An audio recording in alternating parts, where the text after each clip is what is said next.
Hello, Windows Analysis. We explore the Windows universe, performance, hidden settings, history, hacks, and updates. If you like understanding your system, stay tuned. And today we are going deep, peeling back the layers of that history to uncover the invisible revolution that changed everything about the PC. All right, so let's get right into it. We all notice the shiny new stuff, right? The new start menu, different icons, maybe some fancy window transparency. But the real revolution, the stuff that actually changed everything about how our PCs work, that happened deep down, completely invisible to most of us, in the architecture.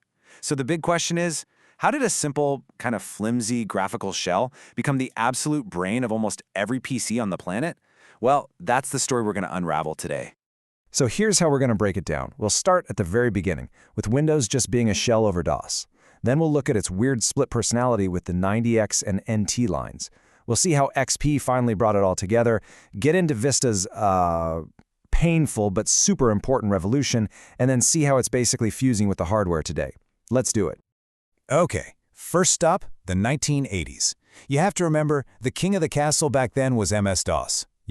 Black screen, blinking cursor, typing in commands. Windows 1.0, it wasn't really an OS. It was more like a pretty face, a graphical shell just sitting right on top of DOS. And because of that, its entire foundation was, well, incredibly shaky.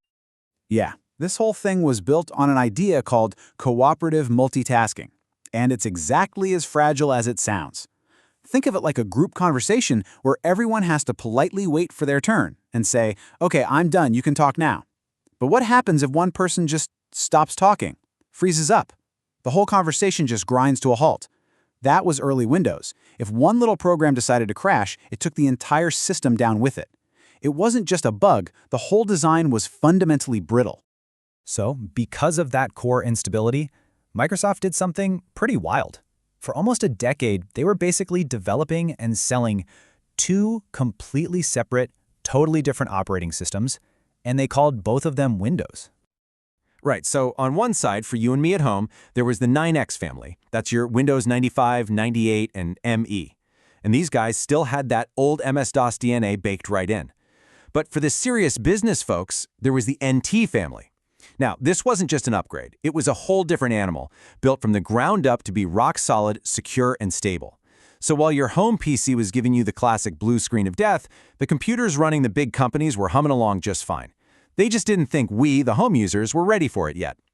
But you can't keep two universes going forever, and that old 9X architecture finally slammed into a brick wall, and that wall's name was Windows Millennium Edition.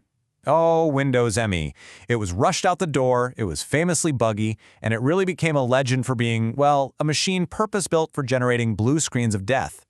It was pretty clear this two Windows thing just wasn't working anymore. So Microsoft made a call that would literally change the PC world forever.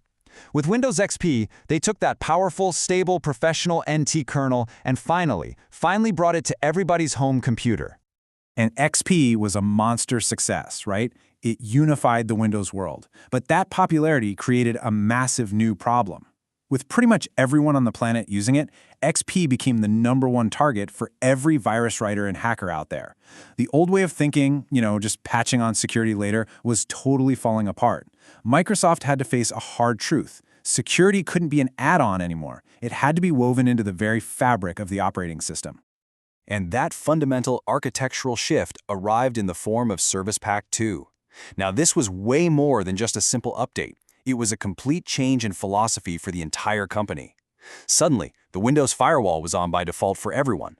The new Security Center popped up to tell you what was going on. It was Microsoft basically shouting from the rooftops, from now on, security comes first. Which brings us, of course, to Windows Vista. Vista. Probably the most misunderstood OS of all time. So many people remember it as a total disaster, but from an architectural standpoint, it was a colossal and absolutely necessary revolution. It laid the groundwork for every single version of Windows we've used since. Vista's first big revolution was something called the Desktop Window Manager, or DWM. See, before Vista, your super powerful graphics card was pretty much just sitting around bored, unless you were playing a game. DWM changed all that. It put the GPU to work 24/7, making it draw everything you see on the desktop. This took a huge load off the CPU, and it's what made those cool, transparent arrow glass effects possible. But And this is a huge but. For DWM to work, Microsoft had to introduce a second, much deeper architectural change, the Windows Display Driver Model. This was a completely new way for the OS to talk to the graphics card. And the result? Absolute chaos. Every single graphics card manufacturer had to throw out their old drivers and start from scratch. Those early drivers were slow, they were buggy, they were crashing all the time. This is why, for millions of people, Vista just felt slow and broken. You could argue this one change is the biggest reason Vista got such a bad rap.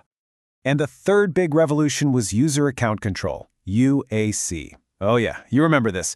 The endless, infuriating pop-ups asking, "Are you sure? Are you sure you want to do that?" It drove everyone nuts. But look past the annoyance. Architecturally, this was the moment Windows finally stopped treating every program like a trusted friend. It built a permission-based security model that, yeah, was super clunky at first, but it's the direct ancestor of the security that protects us from stuff like ransomware today. Vista took all the hate for being annoying, but it was busy building the fortress we all live in now. And that brings us right up to the modern era, an era that is built completely on the foundations that Vista laid. The focus now is all about giving developers almost direct control of the hardware and pushing security so deep that it's literally part of the silicon chip itself. You really can't talk about modern Windows without talking about DirectX. Just think of it as the language that a game uses to talk to your hardware. For years, the operating system was like a really slow translator sitting in the middle. The whole story of DirectX, from DX8 giving developers creative power, all the way to DX12, has been about one thing: firing that translator. With DX12, games can now talk direct to the metal, almost straight to the hardware. That was a game changer, slashing CPU overhead and unlocking performance we'd only dreamed of. And that brings us to Windows 11, where this whole philosophy just hits its peak. Security isn't just a piece of software anymore. It's not an app you run. It is literally forged into the silicon of your machine. And this is why your perfectly good PC from a few years ago might not be able to run Windows 11. It's not about speed, it's about architecture. The new OS demands a root of trust that starts at the hardware level.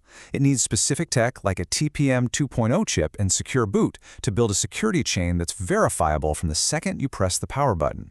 Simply put, if your hardware can't prove it secure from the get-go, Windows 11 just won't play ball. So we've seen it all. We've gone from this flimsy little graphical shell all the way to an OS that's practically fused with the silicon it lives on. So, what's the end game here? What has this whole 4-decade journey been about? When you really boil it down, this entire journey, this architectural evolution, has really been driven by three main goals. First, that relentless quest for stability, which meant finally exorcising the ghost of MS-DOS for good. Second, this complete obsession with mastering the GPU, using DirectX to get total control over graphics hardware. And third, this radical shift to proactive, hardware-based security, demanding that trust can be proven right from the silicon up. And after all that, it leads us to one massive question for the future. I mean, now that Windows can run Linux apps and even Android apps right on your desktop, is it trying to become the ultimate universal platform? A kind of master translator that can run any app from any ecosystem? It's a huge question, and the debate is wide open. And that's it for today's analysis. If you like it, subscribe, leave a like and a comment, enjoy tinkering, and see you in the next Windows analysis video.